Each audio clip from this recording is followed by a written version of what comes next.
welcome to our background talk today on the elections in Bosnia and Herzegovina. My name is Stefanie Sengstad, I'm the Director of the International Institute for Peace, and I'm very delighted that we managed actually to talk ahead of the elections about what is going on in Bosnia, what we can expect, what the future will bring for the country. We know it's a difficult situation, not only especially now when it comes also to all the additional problems the European Union is facing with what is going on also, I would say, in Europe with the war, with the whole gas situation. And we also did a study trip to Bosnia and Herzegovina together in October, when we managed also to go to Jajce, to Mostar, and also of course to Sarajevo. We met different people, activists, politicians, regional politicians.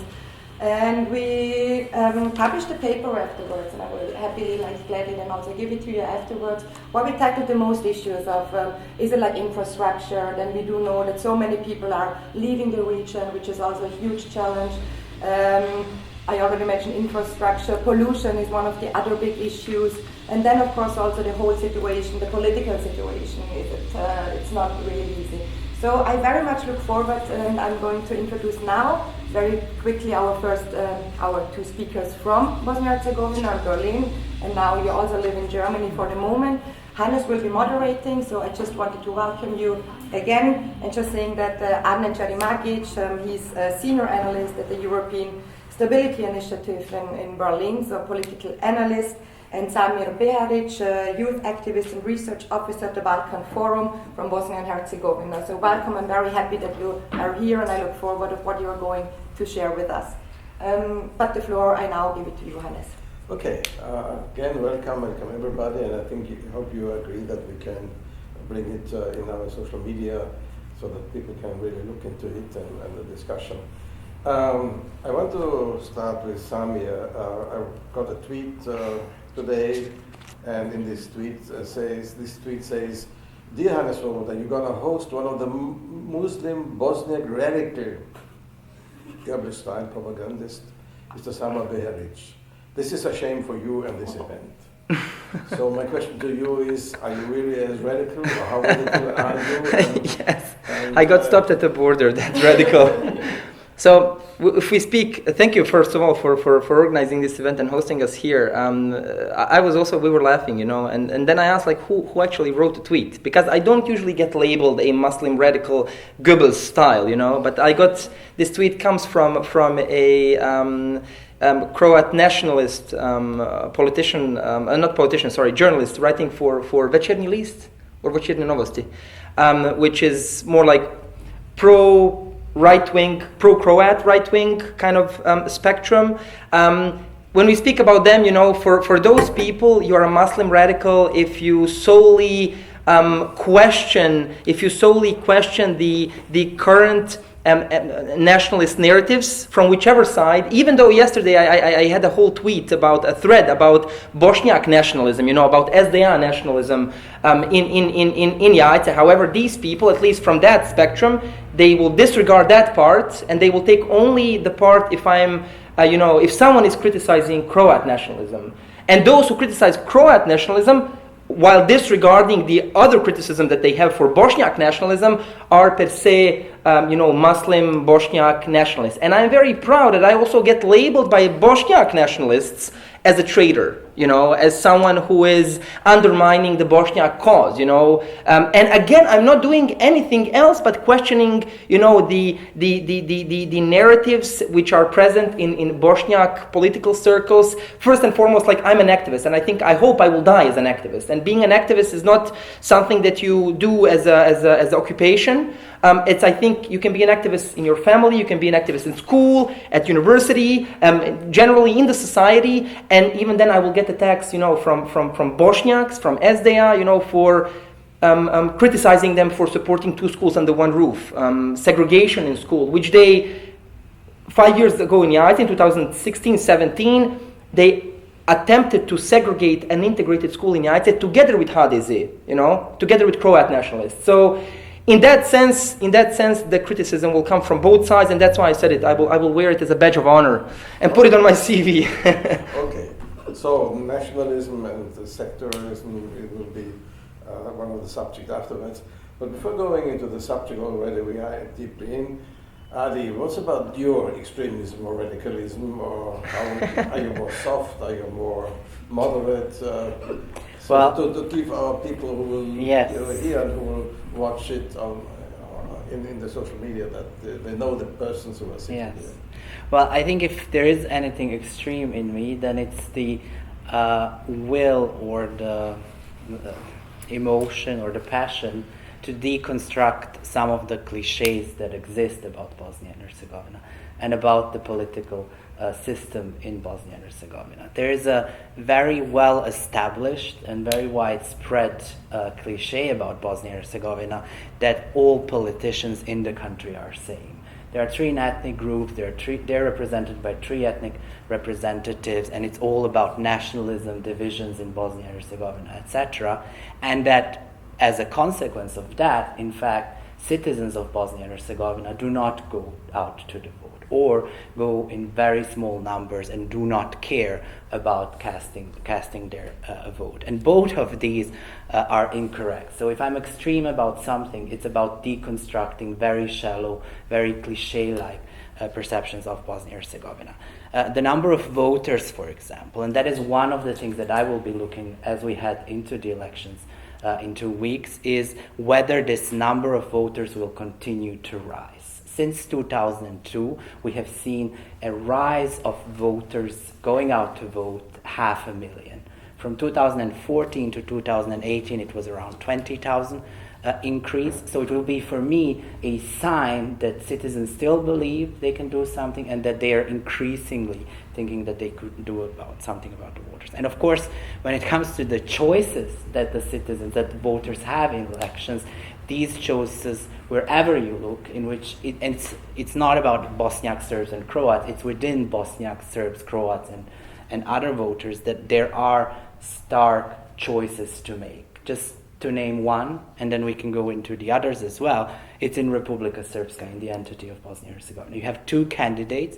One is Milorad Dodik, who just a year ago, when we were during our studies trip, has announced and started to implement a plan to destroy an institutional and constitutional architecture of Bosnia and Herzegovina. And on the other side, we have a candidate, and who has been a chair of his political party since 1996, and who has been in power in Republika Srpska since 2006, de facto. And on the other side, we have Jelena Trivic, a politician that was born in 1982, who is, together with the opposition in Republika Srpska, against implementing such a plan. Yes, on the issues of dealing with the past, on the issues of on national identity, there is not that much difference between Milorad Dodik and Jelena Trivic. But when it comes to the relations to the state of Bosnia and Herzegovina, to the Dayton architecture, there is a stark difference between the two candidates and what they represent. And as a last point, and then I give it back to you, is the choice real? Doesn't Milorad Dodik have so much grip and so much power in Republika Srpska that he will win no matter what happens? That is also one of the cliches that's being perpetrated, is that Milorad Dodik is a strong man that has a grip over the entire situation. Last time he ran for the president of Republika Srpska, which was in 2014, he won with just 7,000 difference in votes, with 700,000 ballots being casted. So the fact that last time he ran for elections, he won with just 7,000 difference, shows you that, people going out to vote and voting matters, because it's such a small difference. And it's not the only example. Last presidential elections in Republika Srpska were won by Željko Cvijanović with just 30,000 votes difference. And it matters who the president of Republika Srpska is, because in the parliament, since 2006, we haven't had a single party that had full majority in the National Assembly of Republika Srpska. So the president of Republika Srpska has a full power to decide anyone to give the mandate to form the government. And the person that gets the mandate then has an opportunity to bring together the majority that is needed. So in that sense, Bosnians are going out to vote. It will be interesting to see if this increase will continue, and they have, on just this one example, a concrete choice between two paths for the country. Okay, perhaps that was the reason why Mr. Dodik was just with Mr. Putin to that he learns how to win elections anyway, whatever they want to say. But this is another issue when we come back. So, Samir, you heard Adi is a bit more optimistic, or let's say is he more realistic? I don't know. What do you expect from the election? Is there a chance for change, at least on the canton level or on republic level, or is it in vain to? I mean, yeah. I mean, that's a $1 million question, I would say. But I would, in a way, agree with Adi when it comes to people. To be honest, I was positively surprised. I was in Jajce for the past 2 weeks, and I was positively surprised to hear more and more people. And I was also in Sarajevo and in Srebrenica.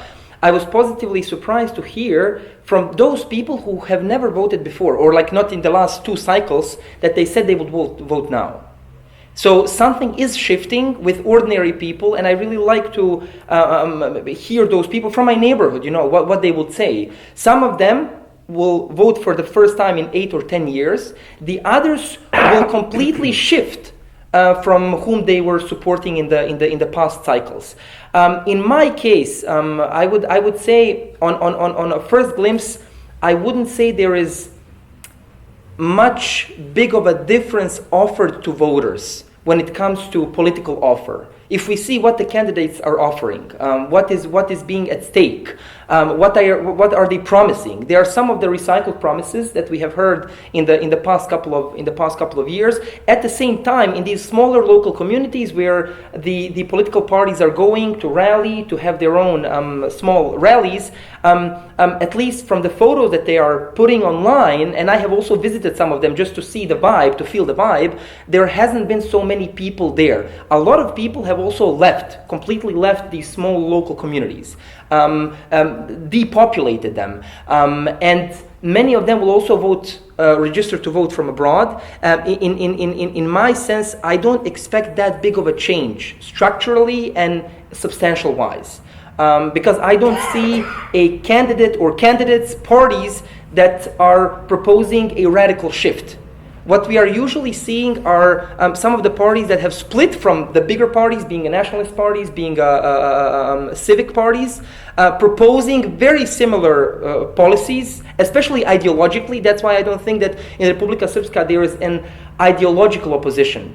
There is a political opposition, but vast majority, if not all, Serb nationalist parties are pro-secession, pro-dissolution of Republika Srpska, and they are highly nationalistic. Even if we speak about, young politicians in Republika Srpska, in Banja Luka, Jelena Trijević, Draško Stanivuković, young mayor of Banja Luka, and I always emphasize, if I hear, especially foreign experts in Bosnia or foreign ambassadors, we were just visiting in Sarajevo a German foundation that the president said, Draško Stanivuković is the people like Draško Stanivuković are the future of Bosnia. Well, if they are future of Bosnia, I don't want to live in that kind of country, because Draško Stanivuković denies genocide, glorifies, honors war criminals, takes photos with radical Chetnik flags, etc., etc. So if that's being young is not a virtue per se, if he would be young and pro-democratically oriented, even though he has like some different policies from Dodik, he is still someone who would tomorrow, follow into Dodik's foot, and we know who Dodik is. I would argue really that if he would get into power where Dodik is today, he would be worse than Dodik. I think that Dodik is a populist. He has not always been like this, so he's going with the flow, trying to catch votes. Draško Stanivuković is not like that. Draško Stanivuković was born and raised in nationalistic environment, unlike Dodik. Dodik was a fresh breeze of air when he was brought, to Bosnia, to power. Draško Stanivuković, those who followed Draško's work, his track record, and I did that before even he entered a city council in Banja Luka. His rhetoric, nationalist rhetoric, is on spot. It's constant. He hasn't been going up and down like Dodik did. So in that sense, his ideology is, pure, in sense purely nationalistic. So that's why I'm afraid if those people come onto power, then we will have a problem in the years to come. So that's why I'm not really sure if there is a choice, at least in this ideological sense.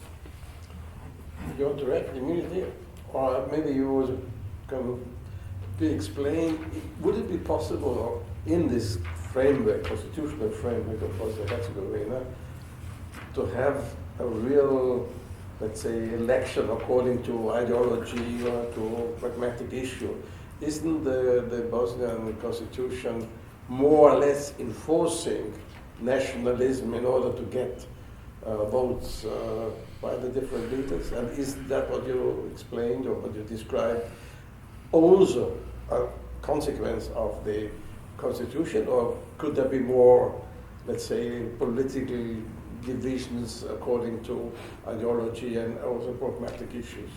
Well, I think we first need to be very careful when describing some of the elements of the difference between the opposition and Milorad Dodik. And I think this is where, to some extent, I disagree with SAMIR BEHARIC, because what we've experienced in Bosnia and Herzegovina last summer, or since last summer until June this year, when the ruling coalition in Banja Luka decided to postpone the implementation of the plan to collapse institutional and constitutional architecture of Bosnia and Herzegovina, is a never seen before, or in the past 20 years not seen an attempt to as an attack on the constitutional order of Bosnia and Herzegovina. And I think in that sense, having in Republika Srpska political parties that are against implementation of that plan and are championing that is an extremely important difference that we need to,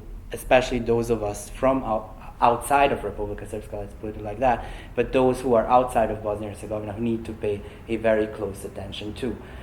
Yesterday, Milorad Dodik was in Moscow. He spoke with Vladimir Putin.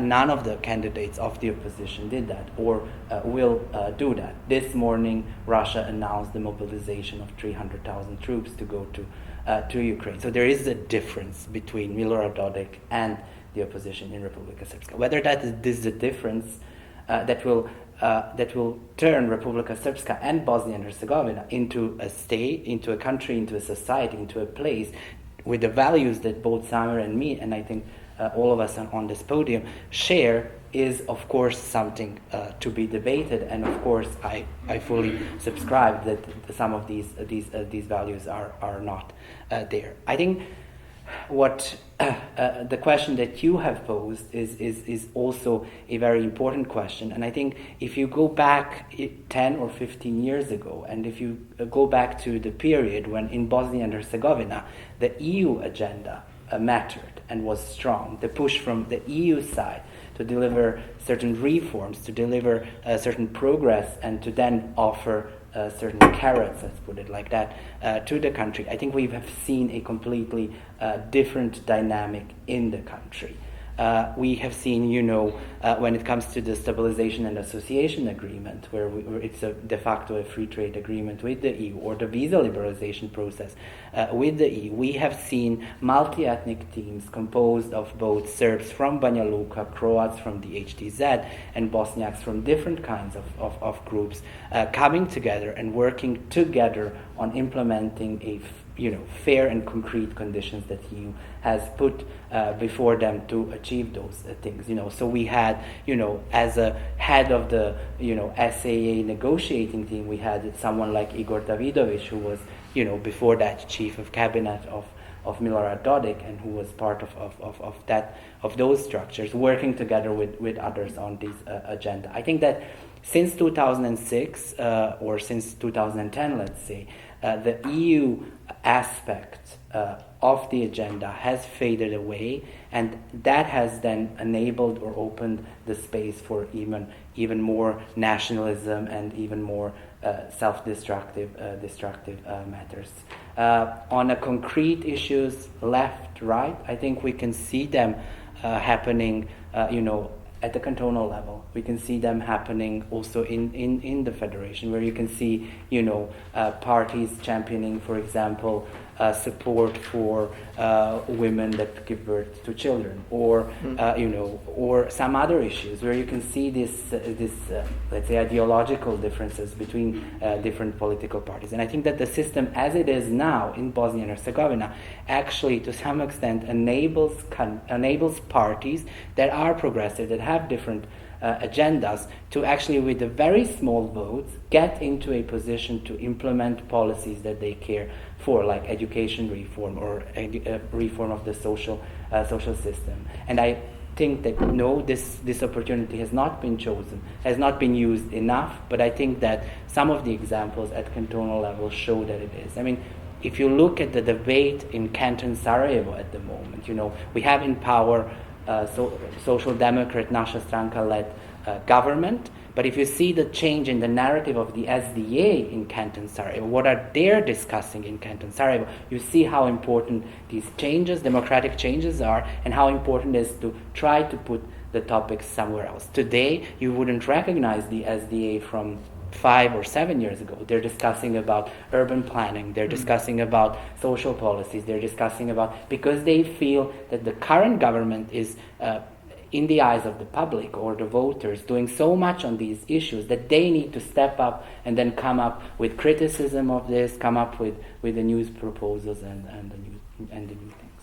How far do you think, both of you, but Sami, you may start, activism like you practice is changing or is forcing also parties to go into the other direction? You had some successes in your own, in Jajce, but in general, there were also demonstrations some years ago on the environmental issue and so on. Sarajevo, now it's a bit more quiet. So does activism can influence the political scene and the political parties, or is it a very limited effect? Yeah, I think that's an excellent question, and we can even discuss it not based on theory, but based on actual what's going on the ground. And we know that, for example, in some cities in Zagreb and in Belgrade, we have former activists turning, I wouldn't say former activists, I would say activists turning politicians. In Zagreb, we have Možemo, a political party that won a mayor seat. And those people, like 10 years ago, they were environmental activists protesting, carrying banners, demanding all kinds of stuff. They were criticized even by the politicians for being the loud ones. Those who usually you hear that often from politicians criticizing activists for not doing enough. Then they really entered political realm, and they won the mayoral race in Zagreb. Inspired by their example, in Belgrade, they were activists who also joined the political party and formed a Možemo Moramo, and entered parliament. And currently in Mostar, I know a friend of mine is in a process of establishing, actually they already established a party called Hoćemo, which is again inspired by Zagreb and Belgrade. Hoćemo meaning we want, we will, and they will run at the upcoming local elections. And it is actually the local level where you can see and feel, as you have seen in Jajce and in Mostar and also in some other cities which we didn't manage to visit last year, the most tangible change actually comes from the local level. Because people also mostly identify with the local level, be it the mayor or be it activist groups. But if you go to any local community in Bosnia and Herzegovina, they will not know who is responsible for them in the state parliament. They will have no clue, whose constituency is that particular region. And I will even show you later the lists where people have to vote. I personally had no clue that some of these people who were on the lists are responsible for my constituency, because it's a highly complicated system that people don't identify with. They do identify with the local community, and that's why even if we speak about environment, I really hope that in Jajce in 2 years we will also have a list of young activists, or they don't need to be necessarily young, but activists who share common values and who will then run for elections. Because in a way, Jajce is for other smaller local communities in Bosnia, in a way, a example city of a small small municipality that has made through its activism to achieve certain goals. And this is also what I told to my young friends who fought against two schools under one roof between 2016 and 2018. I told them, in 5 to 10 years, I expect you to run for office. Not only because they should and they have the responsibility, but it is really much easier to fight for certain causes if you are a part of the system. What we have achieved with small hydropower plants and with abolishing the two schools under one roof, we had to take 2 years of time, at least for two schools under one roof. If we had people in the local community, in the local municipality, that were able to raise their hands and to vote against, we would need probably 10-15 minutes of a local session in the municipal council. And I will finish with that. In the most recent action that we had beginning of this year, we fought against small hydropower plants in Jajce because there was a plan that the investors from Sarajevo built two small power plants 300 meters away from Jajce waterfall in the very city center. We ran a campaign of 2 to 3 months, collected signatures. In the end, we collected more signatures than the mayor of Jajce got votes. And he agreed to pull out of that project only when we brought a stack of papers to the table and told him, Mr. Mayor, you have a chance now to opt out and to save yourself. Otherwise, in 2 years, against you, you will have a candidate who will be supported by 7,000 people. And he got 5,500 votes. So it's a substantial difference for small local community. And despite the fact that he pulled out, he will still, I hope, have someone running against him in 2 years. So, long story short, yes, activism has a big potential, I would say, in the Western Balkans. Do you think, Ali, that activism and also some changes perhaps in the elections, at least in the local and canton level, can also stop or reduce migration of young people who maybe one of the reasons is also that they see, of course, a degrading environment, not many jobs, but also not many political chances to influence the development. How is that relationship to migration, which is obviously emigration, which is obviously a big issue? Mm-hmm. I think Samir spoke about something that is extremely important in today's Bosnia and Herzegovina, and that is the fact that a lot of decisions on how public policies should look like are made without taking into account various interests and then making a political decisions of which interest you're going to follow or how to make a compromise between different interests. And that is not just because of the Dayton construction of the country. It's also about how the country was led before the war and how simply the political systems have worked in the past in Bosnia and Herzegovina. I think it's extremely important to change that. It will not happen necessarily through voting, and there I agree with you. We need a participation of citizens through pressure, through different interest groups coming together and demanding that. Just one example, we took part for the first time in the PISA study of the OECD in 2015. It's a test that is being done throughout the countries in the world where 15-year-old students are being tested on how well they can apply the knowledge that they have. And the result of 2015 was that Bosnia and Herzegovina stood very bad in comparison to the region, in comparison to rest of the Europe. And we had experts from different educational systems in the country coming together and putting together a plan, concrete recommendations, how to improve that in next 3 to 5 years. It's a very big book. And the idea of the PISA is that 3 years later, you will again have the test, and then you could follow how the progress reforms are happening.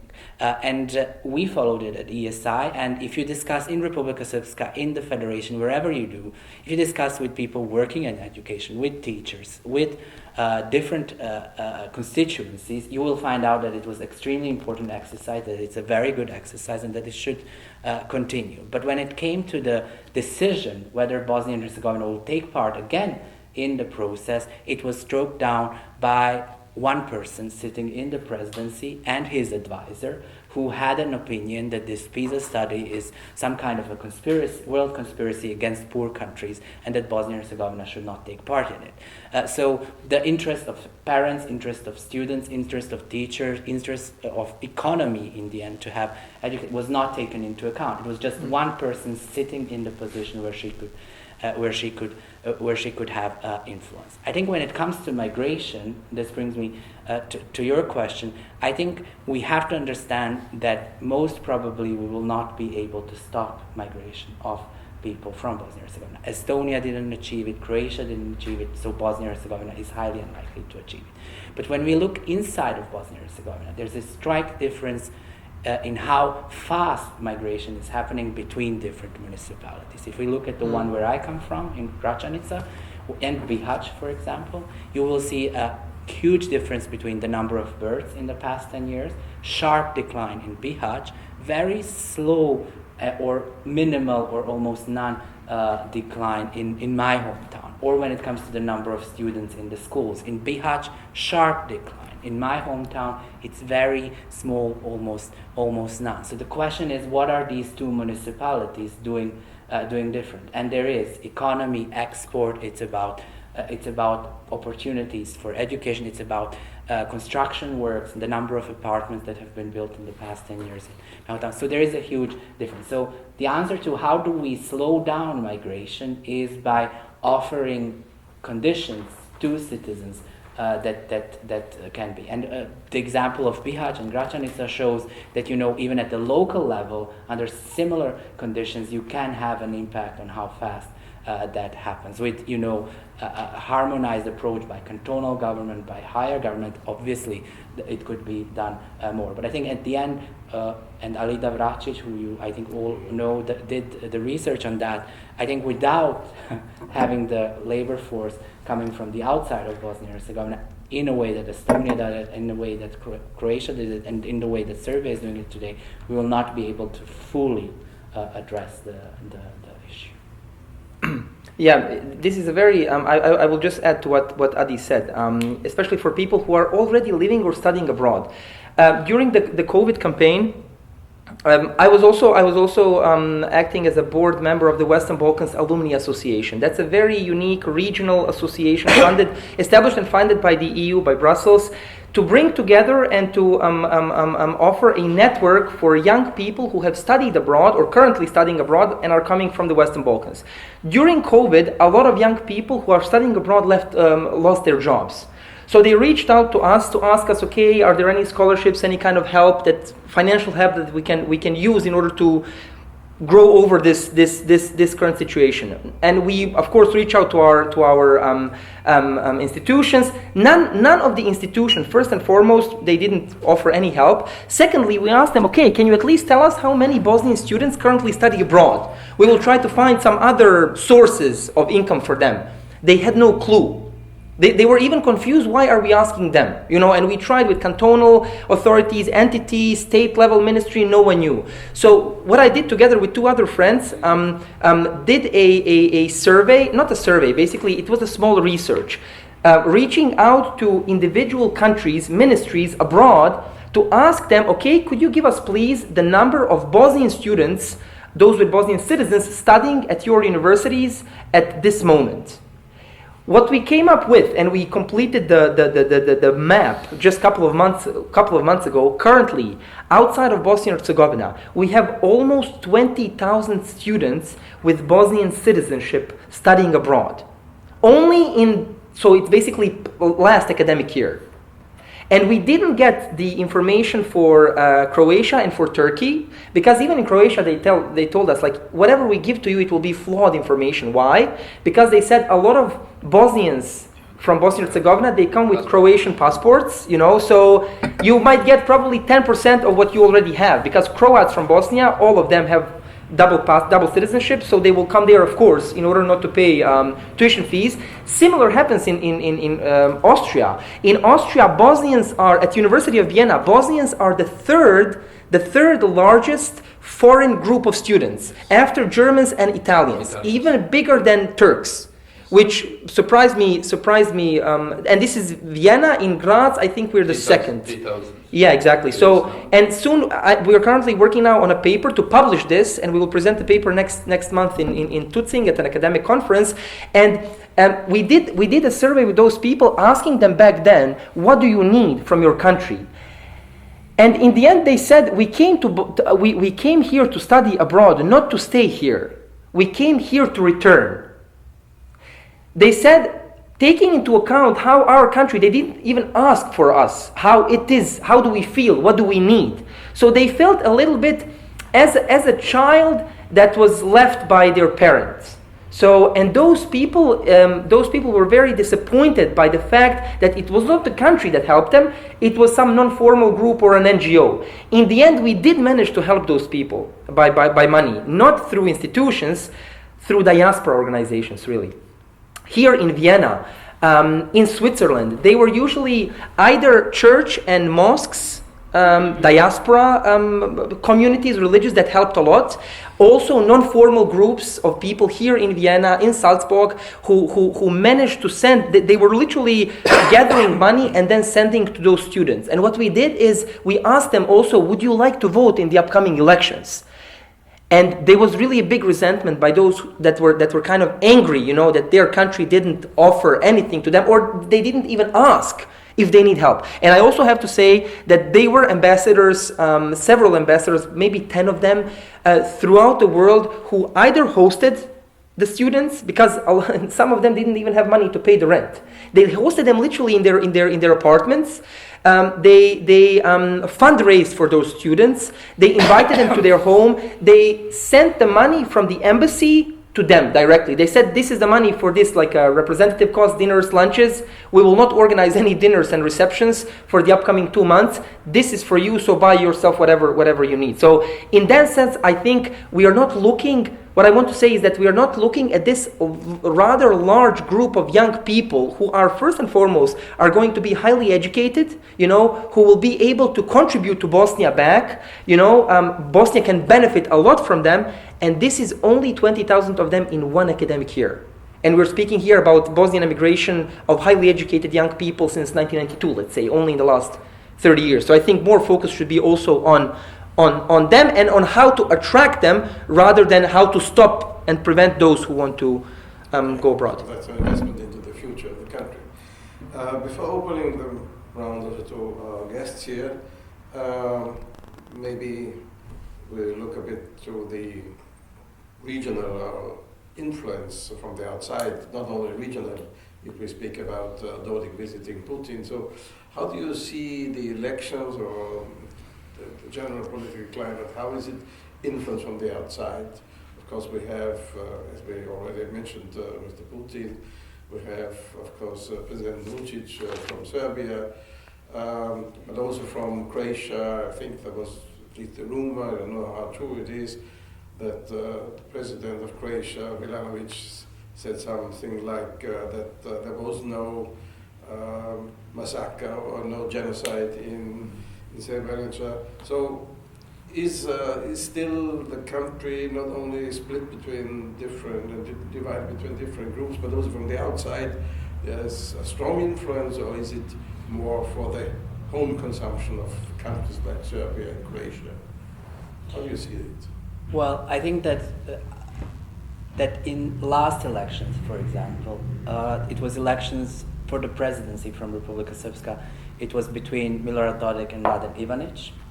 And throughout the 4 years that Mladen Ivanić was in the presidency, and he won in 2014 with the highest number of votes of all candidates for the presidency by that time, he showed an incredible amount of independent decision making. So in a world of Aleksandar Vučić, what it matters for the Serbs outside of Serbia is that they come to Belgrade to seek advice, to seek approval, and to work with him when it comes to the outside world. So that happens with Serbs in Kosovo, that happens to a great extent with Serbs in Montenegro, and he was obviously very annoyed by the fact that Mladen Ivanic was taking decisions to some extent on his own. For example, when it comes to the adoption of the foreign policy strategy of Bosnia and Herzegovina, which included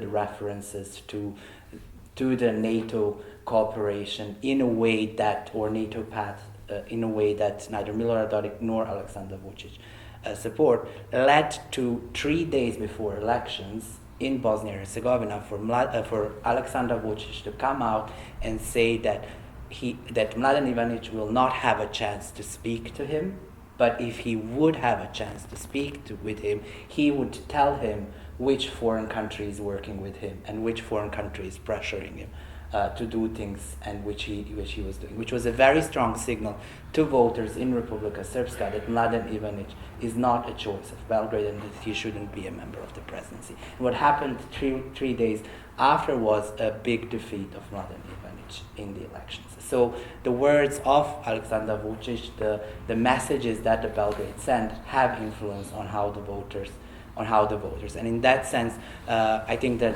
Aleksandar Vučić, in that sense, will want to have a candidate who will be seeking his advices and who will be working with the foreigners through him. I think that when it comes to the general international community, or let's say Western community towards Bosnia and Herzegovina, I think that due to the EU path being so weakened or almost non-existent, that I think that foreign countries like US, UK, and to some extent Germany and some others have returned to the 1990s style of management of the political situation in Bosnia and Herzegovina, which means in order for us to work with Bosnia and Herzegovina, we need to work through Zagreb and Belgrade. And you can see with no EU path, with no instrument to influence the situation in Bosnia and Herzegovina, you can see more and more exchanges by diplomats, by politicians from the outside, trying to influence the situation. And of course, that means that both Belgrade and Zagreb feel invited to be engaged much more on a narrative, but also in a more concrete way. I personally do not think that's the path for stability and prosperity and the future of Bosnia and Herzegovina. I think a more clarity on what the EU and NATO future of Bosnia and Herzegovina would contribute much more to getting a situation in Bosnia and Herzegovina improved and on the right track than this 1990s style of management that will potentially result with full mismanagement. Yeah, I mean, I would agree here with Adi. During this election campaign, we had foreign officials, foreign presidents or prime minister coming to Bosnia and Herzegovina, not for the sake of visit, but for the sake in order to support the local on-the-ground political forces. The most recent example that I have witnessed myself happened just like maybe 5 or 10 days ago in Jajce, where we had President Milanovic coming to the anniversary of the liberation of Jajce, or what the Croat parties consider a liberation. The Bošnjak parties consider liberation of Jajce a day later. But in any case, he came there, gave a speech, spoke in length about what the Croatia is doing or not doing for Croats in Bosnia and Herzegovina. Some other officials from Croatia at that very meeting referred to Jajce as a Croatian city, old Croatian historical stronghold, etc., which contradicts completely the historical facts. Similarly, we had Vučić and like half of the government coming to aid or to help Milorad Dodik, and at the same time, of course, just also like 10 days ago we had, and I was also at that time in Sarajevo, where Recep Tayyip Erdogan came with half of his cabinet, more than half of his cabinet, to offer something to Bosnia and Herzegovina. He was, of course, hosted by SDA, Bakir Izetbegovic, and his suite. And in that sense, we had, so to say, a proxy electoral campaign in Bosnia and Herzegovina that serves again nationalists getting votes. So in that sense, being in close relationship with one of the political leaders abroad in the region, or in this case in Turkey, will also sends a message of how strong leader someone is to domestic voters. And there was also a really interesting survey that was conducted at the Faculty of Political Science a couple of months ago, where students were asked who is their not favorite but preferred, who has the preferred style of governing of the given international leaders, and Vladimir Putin tops the list.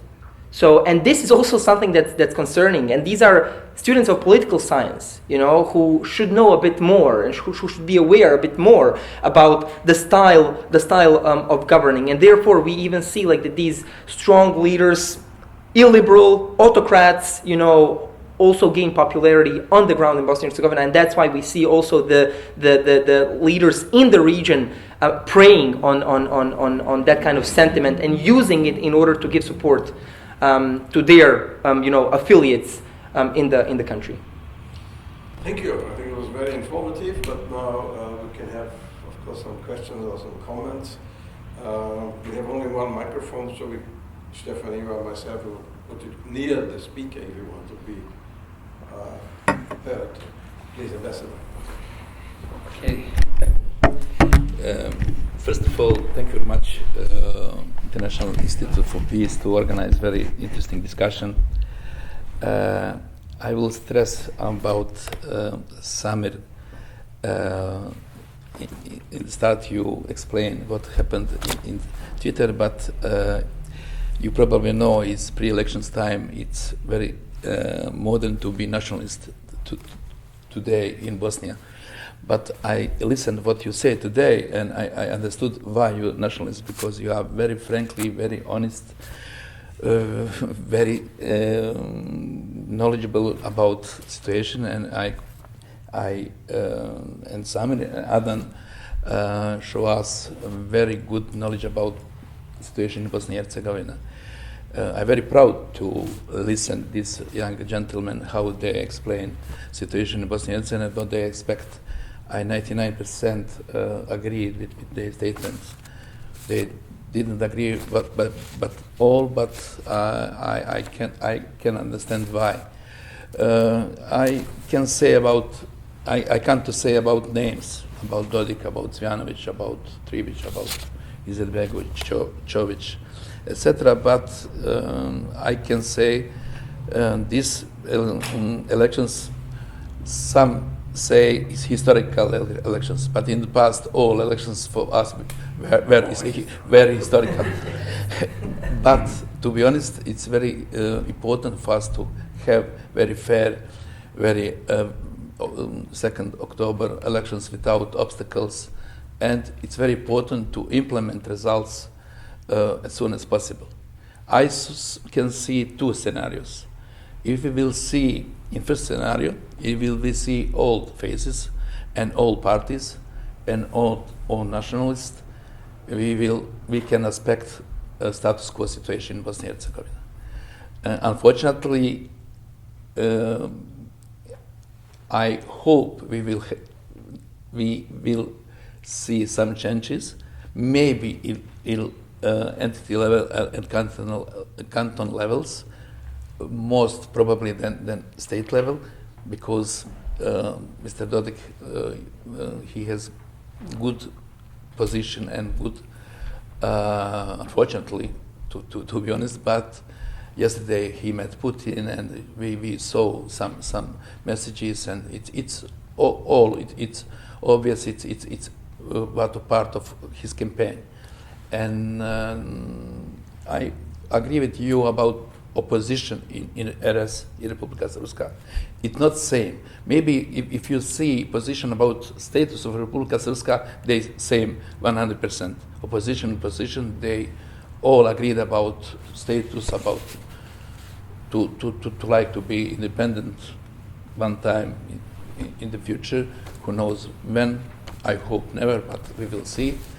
But opposition have opposite position through Bosnia and Herzegovina.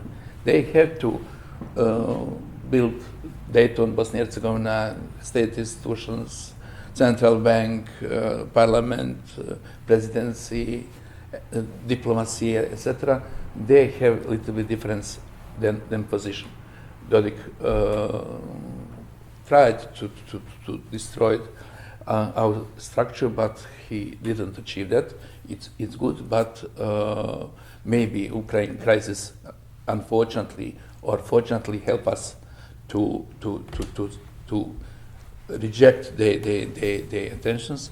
But now we will see he stay in entity level to be president of Republika Srpska, and yesterday he said 2 days before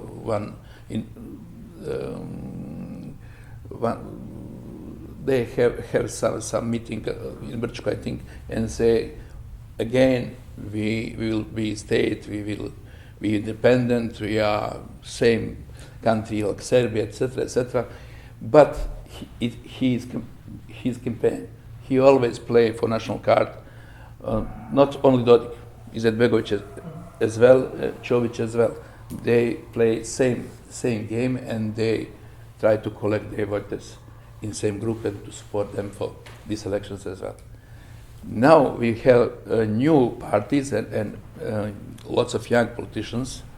I agree with you about Mayor of Banja Luka.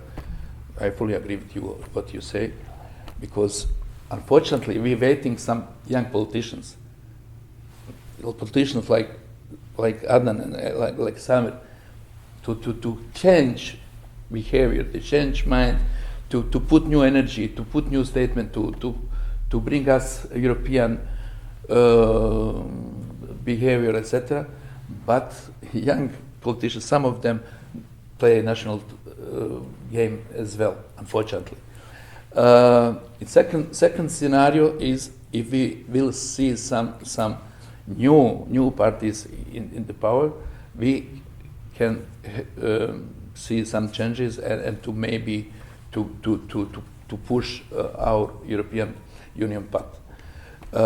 I hope they will establish as soon as possible the new coalition and to put an agenda on the top 14 reforms to fulfill all reforms to receive candidate status.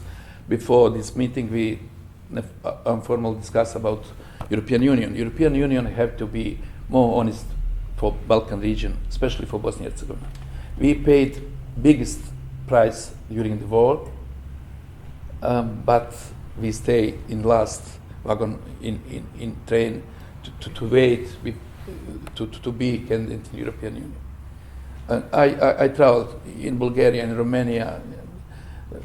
Our situation is some feels better than now in Bulgaria and Romania. Our economy is not bad. We have good figures, but unfortunately we have political instability. You open very good question, lots of very good question about Bosnia. You know very well Bosnia and Herzegovina. I know you are old friend for Bosnia and Herzegovina, and you're working lots of us, and thank you very much for your personal support reforms in Bosnia and Herzegovina. But why we have brain drain? 2 reasons: political instability and unemployment rate. Employment rate through young people approximately about 40%. They didn't have time to wait some new jobs, new ideas. They go abroad to find some. But now we have another problem. We now have couples who has a job in Bosnia and Herzegovina, working in bank, working in university, working in school, in hospital. They go abroad to find job. Last year, approximately 150,000 our citizens go to Europe, Austria, Germany, Sweden, and USA. Most of them young, educated, capable, knowledgeable, very good young people. Unfortunately, I agree with Adnan. He said it's very difficult to keep them because Serbia has same problem. Croatia, member of the European Union, have bigger problem than Bosnia and Herzegovina, because they didn't need some application for job. They can apply for job regularly, like members of European Union. You discussed about students. You said 20,000 students in European Union. I have numbers for Republika Austria. We have approximately 3,000 students. Last year we organized some prizes for best students in Austria. 3 received some prizes for our academic institution, for our association for our citizens, and my colleague, our consul, asked 3 of them about their plan. They will go to Bosnia after study, or you will stay in Austria. 3 of them say, we want to find job in Austria, we want to stay in Austria, and we try to find something because it's better circumstances, better environment, better, I don't know. Unfortunately, you have right. Country don't work anything for this field, especially for diaspora as well. We have 170,000 people from Bosnia and Herzegovina in Austria. Half of them, 95,000, have Austrian passport, and they formally Austrians now, but half of them Bosnian and Herzegovinians. I have numbers for elections. This year applied for elections 10,000, approximately 10,000, 80% by post, and 2,000 they will vote in Vienna and Graz and Salzburg. We have three places open, our embassy open to put. But I fully agree with you. Some documents, I'm PhD, have PhD. I have half hour to fulfill this form to apply for elections. Someone prepare very complicated form to discourage some people to apply for elections. Are there more applicants now than in the past to go for elections? 2 times more than last time, because they had active campaign and more efforts, etc. But it's not 10%. It's better, but it's not enough. Okay. Is it not?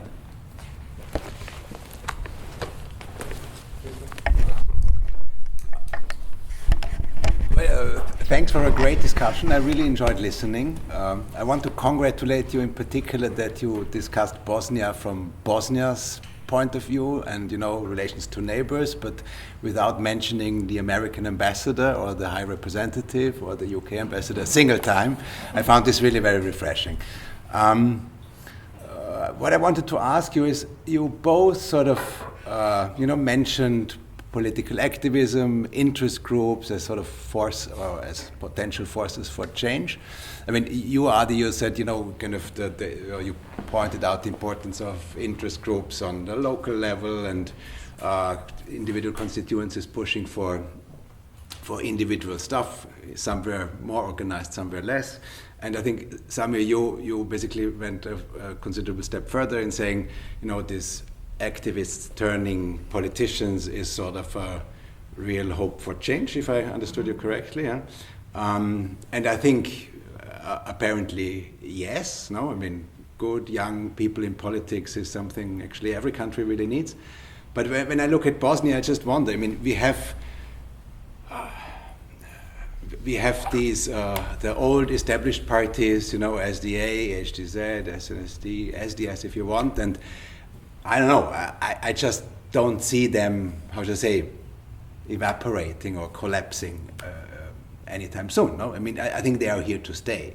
And so, if we think about political change in Bosnia, I wonder that, if in addition to, I don't know, individual, young, courageous, engaged people, the country does not also need change actually in the old parties. Yeah? And sort of, younger people who play an increasing role in the established traditional parties. I think such people exist. Yeah, already the young, yeah. It's a Begovic. So Yeah, of course. No, I mean, I think it's of course true. I mean, those parties are not the parties they have been in the 1990s, very clearly. Yeah. But maybe they're also not the parties that SAMIR would like them to be. So I wanted to ask, basically, what potential do you see actually for political change and reorientation in the old established parties? Any other question?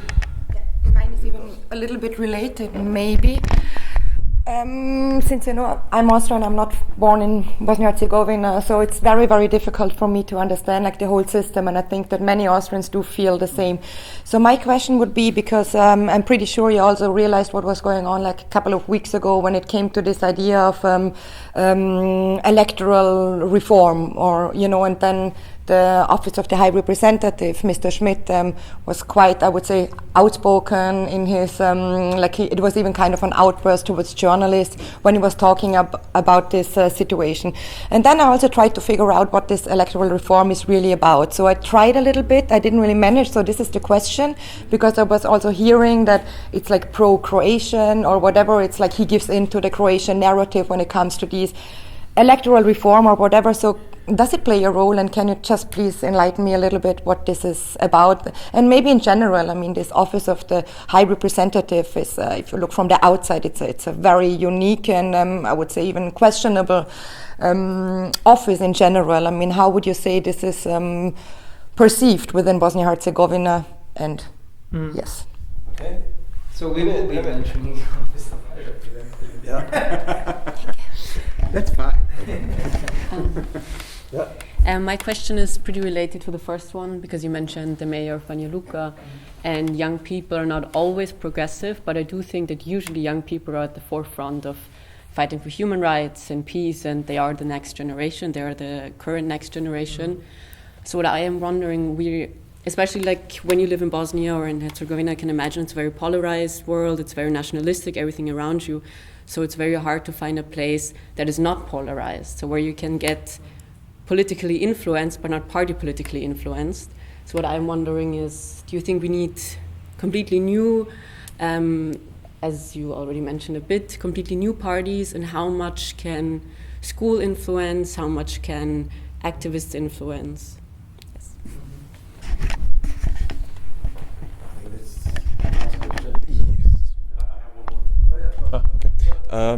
So my question would be, first of all, thank you for the interesting discussion. My question would be, we're talking a lot about Republika Srpska and the problem Republika Srpska is presenting for the stability in Bosnia and Herzegovina, which is true. But I would like to hear, is there a way, or do we have a way or a thinking or an idea how to approach them? Because you have to imagine that those people are living like this for the last 30 years.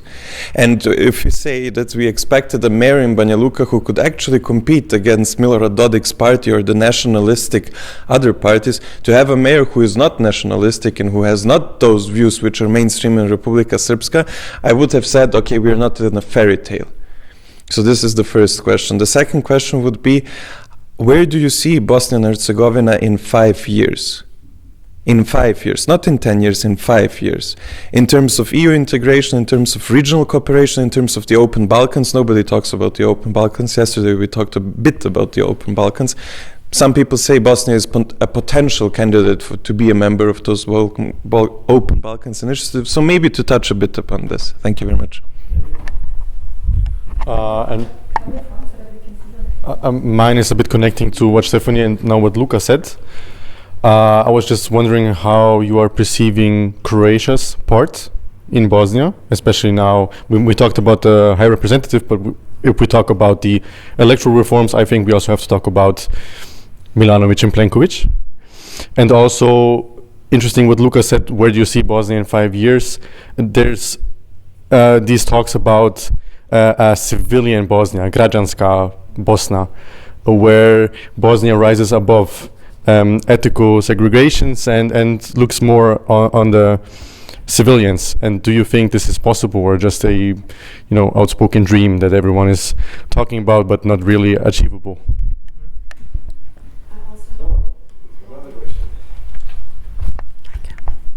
Relating to the EU, maybe because like in the past 6 months after the 24th of February, we've been listening to the word momentum, regaining momentum, moment of change. And last week, Mrs. von der Leyen, she talked about that the Western Balkans are part of the European family, and that we have to stand with them in some kind of way without saying anything concrete. And I was wondering how we can get like the talk of this out of this EU bubble about, yeah, the Western Balkans should be included in the European family, whatever that means. I mean, we are Europe, like the Western Balkans are Europe. How could we translate this momentum, kind of, even if it's just rhetorical, to the region, just to give the people some sense of hope, or if you think that it is possible from the outside even, because if you don't have these forces within the country, or the forces don't really have the platform, do you think this is possible? And I'm asking this also like coming from the Bosnian diaspora. Thank you.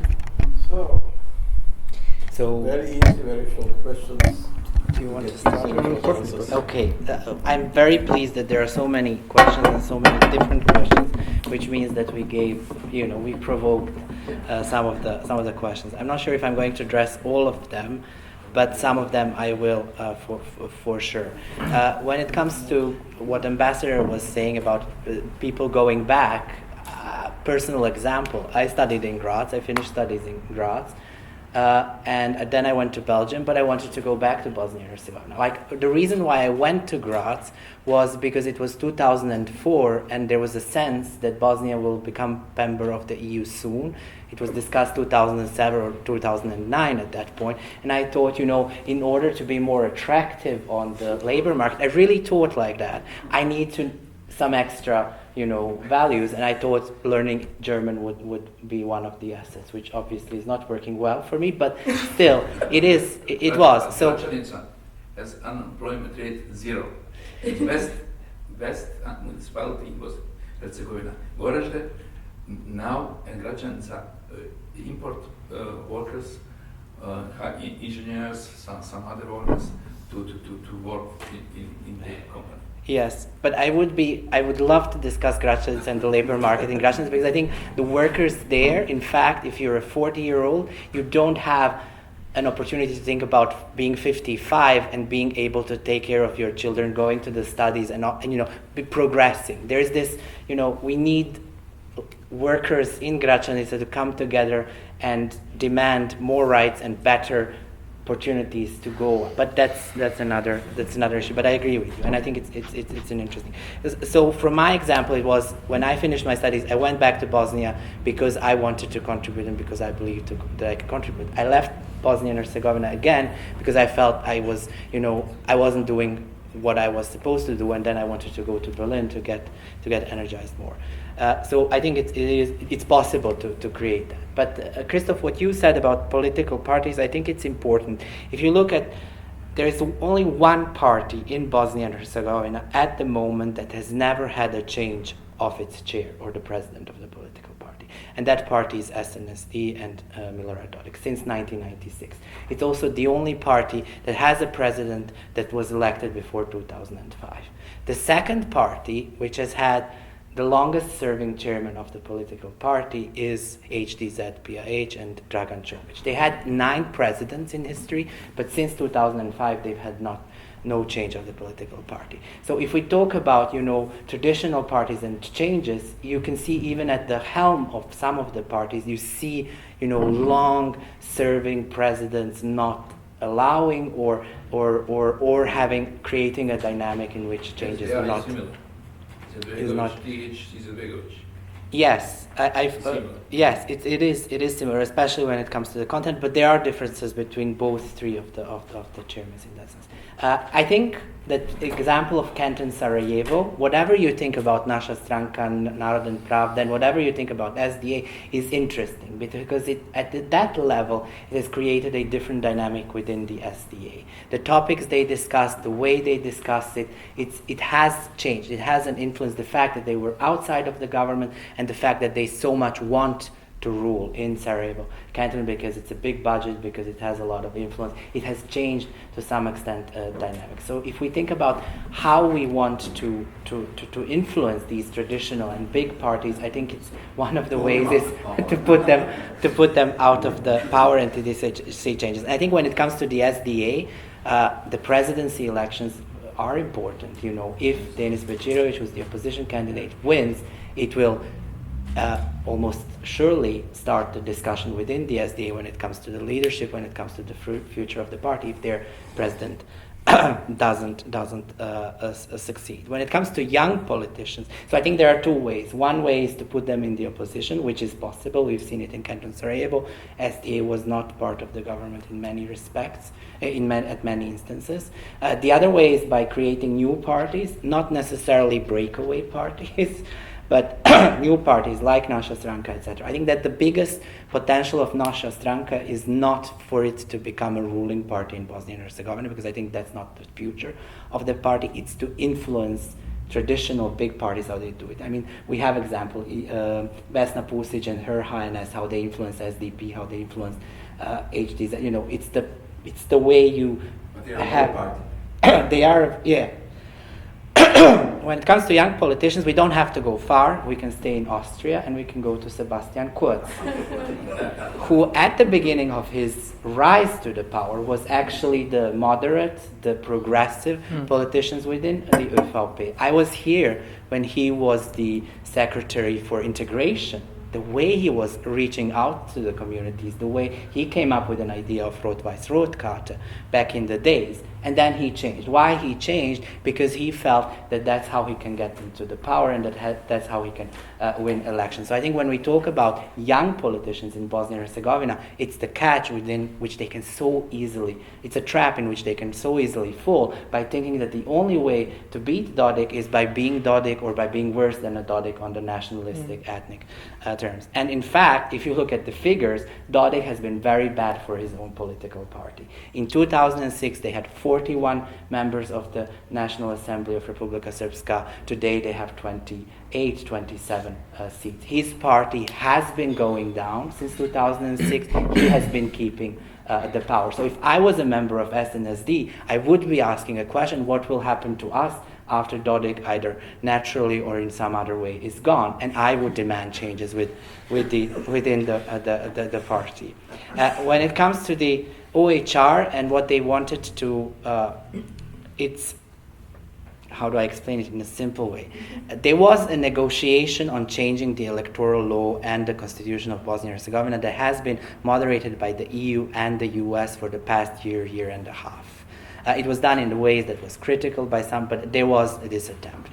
In May this year, both the EU and the US said that the political leaders are too far apart when it comes to certain solutions to the changes of the electoral law and the constitution, and that they want to stop the negotiations between them.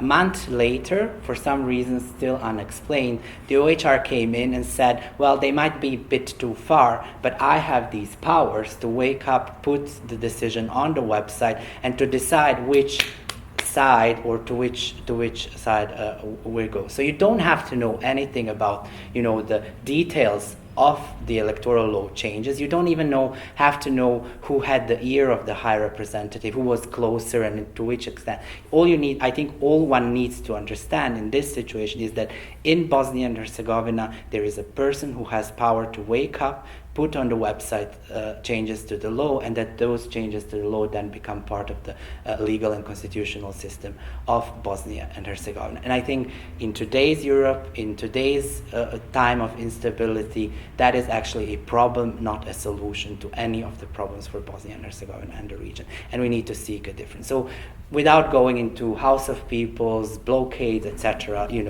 this is the issue. And that is that. When it comes to the civic Bosnia, I think there is only one peaceful, democratic way to get to the civic Bosnia and Herzegovina, and that is through convincing the necessary majorities at the state level and entity level in the parliament to vote into a favor of changing the constitutions and the laws and the institutional setup of the country in a way that those who propagate civic Bosnia and Herzegovina want it to be. And I think that at the moment, those who champion this idea, who are the loudest in championing this idea, are not doing an excellent job. Because if you look at the parliaments at the state level and at the entities level, you will see that actually support for those kind of changes and those kind of reforms in Bosnia and Herzegovina are actually decreasing compared to the periods before. We lived in Bosnia and Herzegovina where there was a majority in the parliament to vote to change how the composition of the country, where the competences lie. If you look at Bosnia and Herzegovina in 2002 and Bosnia and Herzegovina today, so many ministries have been introduced, so many changes and reforms have been introduced, and there was a constituency for that. Serbs are going to work in those ministries, in those agencies. So there is a way, there is a possibility, but I think that trying to do it always in the same way, with the same path, without questioning whether the methods and the paths are not maybe counterproductive is a problem. And that it's not just about the civic state. If we talk about the Croat issue and the issues that HDZ-BIH is championing, it's almost the same trap that the HDZ-BIH is falling in, is to champion its need to have the presidency elected in one way, House of People delegates in one way, and it's always the same approach. It's by having just these two issues. It's about putting emotions up. It's about using the instruments at different levels to blockade things. And at the end of these processes, you always come to the position where all the others who are inside the system say, no, we will not vote for the changes, any changes, because that will, reward that kind of approach. So, what Bosnia and Herzegovina today is missing within different visions that the country has is those that champion different visions, saying, let's stop and let's think if the way we are trying to achieve our vision, to convince those that we need to convince, is actually maybe wrong. It's maybe counterproductive. Maybe we need to change it. I think in many respects, we don't see that kind of self-reflection and that kind of change. I think actually civic Bosnia in many respects exists, and it's not endangering any others. If you go to Vareš and see Bosniak voters choosing between SDA candidate and HDZ candidate and voting for a Croat HDZ candidate because he's less corrupted and is not on the verge going to prison, you can see that it's not a danger. Neither, the civic kind of voting system is neither a danger to HDZ nor is rewarding the SDA or some other party. So there is a lot of meat, as I would say, to do it. And the last point, and I have 2 points. On Croatia's role, I think in Bosnia and Herzegovina, in Sarajevo, but also in Zagreb, there is lack of understanding of where the Europe today is and what are the roles of different actors. Croatia today is in the center of the decision-making institutions that basically create the architecture of the Western world. It's going to be inside the Euro next year. It's going to be inside the Schengen area. It is inside the EU. It is inside the NATO. The role of Croatia in the region, not just in Bosnia and Herzegovina, is to show those skeptics in Europe, in NATO, that enlargement is good and that if the countries join, they become constructive and productive and useful partners inside it. And I think where Zagreb's policy should be is putting everything on an attempt to convince NATO, EU, Eurozone, Schengen zone to enlarge. And I think at the moment, Zagreb is not doing in that respect that good a job. Which brings me to your question. If you look at North Macedonia, if you look at Albania, if you look at Kosovo, you will see progressive leaders emerging on the wave of civic protests, civic unrest against authoritarian leaders, but then going to the closed doors by the EU. And there's obviously from the side of Western Balkans a lot of talk about unfairness, about EU not being there for them, and it's justified. But then from the EU side, there is no readiness to try to find a compromise between what is realistically possible. So your argument, or that many make, are there forces in the Western Balkans that want to join the EU? Yes, there are. We have seen it in North Macedonia, we see it in Kosovo now, we have seen it back in the days maybe in Albania, we have seen it at some instances also in Bosnia and Herzegovina. But the problem was that the EU, beside the big words of EU enlargement and EU membership, was actually not able to offer something concrete. We at ESI are arguing for a single market membership as an interim goal for the countries that is concrete, that is robust, that could bring about socioeconomic changes and rule of law changes in the countries, and with that increase the credibility and opportunity of the EU to have a say in the region. But at the moment, I reject that the problem is on the Western Balkan side, that the problem is we don't have politicians who are progressive, that we don't have citizens, activists who are going out and demanding it. It's the problem exists also on the EU side, and it needs to be addressed and worked upon. I think I tried to combine all. May I ask one question? Yeah. Brief. Very short, only one question. Do you think that Dodik is criminal? How do you mean criminal? I mean, I am a lawyer, so Yeah.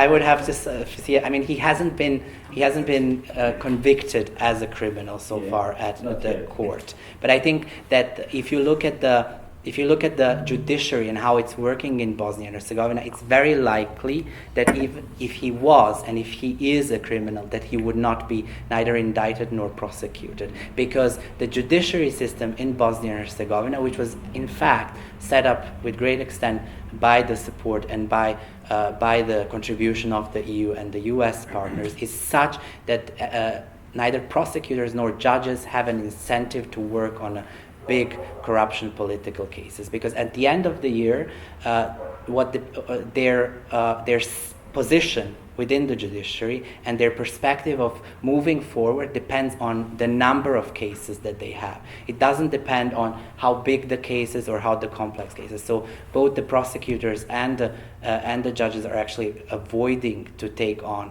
big cases and to work on those cases. Yeah, thank you. I will try to be brief since we are almost out of time. So in Bosnia, and I will start with Civic Bosnia. I am a big proponent of Civic Bosnia, and this shouldn't be a matter of should we have Civic Bosnia or not, or how should political actors agree on Civic Bosnia. If you look at the ballots for the member of presidency, I live in Central Bosnia Canton. And I cannot vote for a Serb member of presidency. So in my case, I can choose between the 3 Bosniak members of presidency and 2 Croat members of presidency. And I, as a Muslim radical, voted for Croat. But this is probably exactly why some Croats would even label me even more as a Muslim radical, because I'm stealing their whatever, I'm choosing for them. And I think to even go to a more extreme, there should be, I am a proponent of that I should get also a Serb candidates on this very ballot. So I would be able to choose from whomever I like, and not only Serb, also those who identify as Bosnians or as Eskimos, as citizens. Azra Zornic, for example, sued Bosnia and Herzegovina because she doesn't identify as neither Bosniak, Croat, or Serb. She identifies as Bosnian citizen.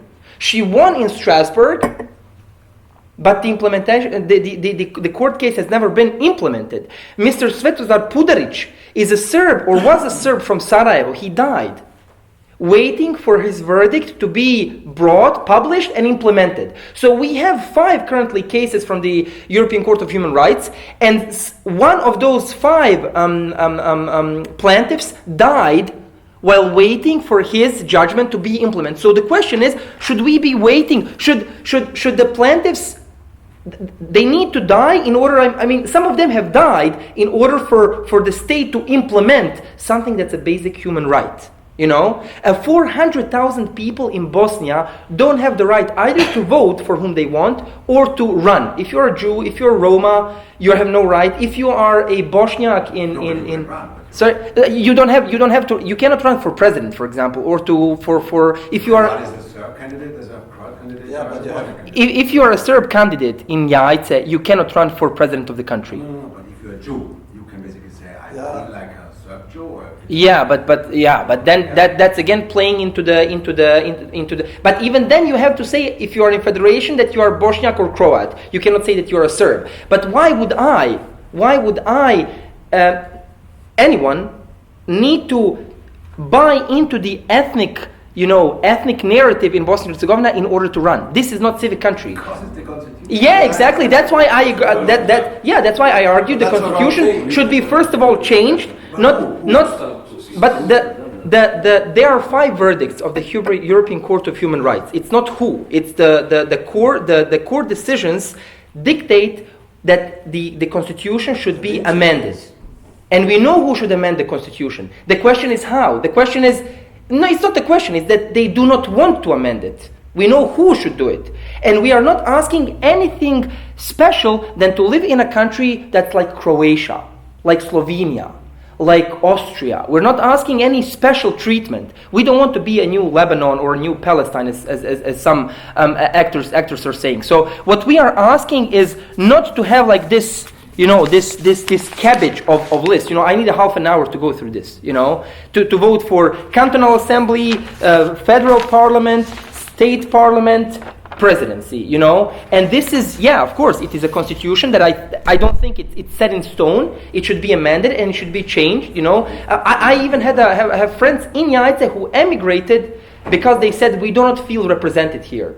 They are from mixed marriage. Mixed marriages in Yugoslavia were something that we were proud of. Today, being someone in a mixed marriage is something that discriminates. If not you, then at least your children, because then your children will have a, identity crisis what they are. And then mixed children, if they marry, then that's really a disaster for their children, not only for them. When it comes to young people in parties, there are young people in parties. I never said there are no young people in parties, but young people, not only in parties but also outside of parties, are also nationalistic, are also corrupt, are also, and we cannot. It's not that I'm blaming young people, in that matter. It is that a lot of them, at least, in Republika Srpska as a whole, in parts of Bosnia where we have 2 schools under one roof, they have been educated in such a way. They have undergone through a brainwashing at the educational system. In the primary, secondary school, universities.